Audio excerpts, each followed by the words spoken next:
নমস্কার, গুরুকুল ইনফো চ্যানেলে জানাই আপনাদের স্বাগত। অর্থ দপ্তরের একটি নতুন অর্ডার 1971 সালের ডিসিআরবি বা ডেথ কাম রিটায়ারমেন্ট বেনিফিট সম্পর্কে সংশোধনী অর্ডার প্রকাশিত হলো। অর্ডারে এর আগে কি বলা হয়েছিল এবং নতুন অর্ডারে কি পরিবর্তন এলো, সম্পূর্ণ তথ্য আপনাদের সামনে শেয়ার করব। অর্ডারটি সকলেরই কাজে লাগবে।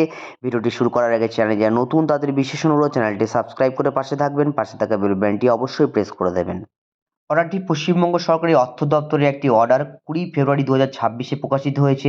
নোটিফিকেশনে একটি অ্যামেন্ডমেন্টকে তুলে ধরা হয়েছে। এই অ্যামেন্ডমেন্টে কি বলা হয়েছে, ডিসিআরবি অর্থাৎ ডেট কাম রিটায়ারমেন্ট বেনিফিট, এটা 1971 সালের একটি রুলস।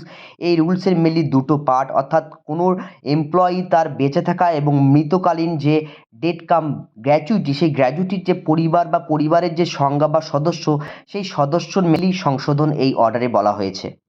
সকল শিক্ষক যারা প্রাইমারি বা হাই স্কুলের শিক্ষক আছেন, তারা যখন ডিসিএফ বা আমাদের ডেটা ক্যাপচার ফরম্যাট আইএসওএমএসে বা অনলাইন স্যালারি ম্যানেজমেন্ট সিস্টেম আপনারা পূরণ করেন, তখন একদম শেষ দিকে যে অপশনটি আপনারা পাবেন 1971 সালের ডিসিআরবি স্কিম। এই স্কিমে যারা যে সমস্ত এমপ্লয়ি বা শিক্ষক অশিক্ষক কর্মী যারা আছেন, তাদের যে নমিনেশন, সেই নমিনেশন যে পরিবারের সদস্য, সেগুলোর ক্ষেত্রে একটা নতুন সংশোধন বা সংযোজন হলো।